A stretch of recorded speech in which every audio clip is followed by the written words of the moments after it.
Just only ఇది తీసుకోవాలి.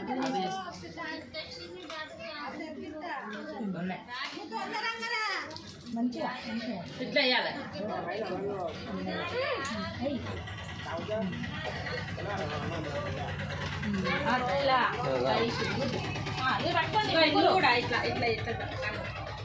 ఇక్కడ అన్నయ్యకి పట్టుకోండి, కూర్చో పట్టుకోరా.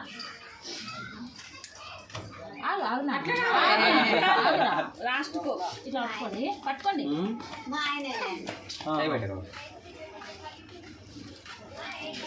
మీరు తిప్పకండి నాన్న, జస్ట్ పట్టుకోండి, ఓకేనా? ఇట్లా అట్లా ఆశీర్వదించండి మంచిగా. అన్నయ్యలు మంచిగా ఉండాలి, మంచిగా చదువుకోవాలి. అన్నయ్యలు మమ్మల్ని బాగా చూసుకోవాలి, మమ్మల్ని అట్లా దీవించాలి, ఓకేనా?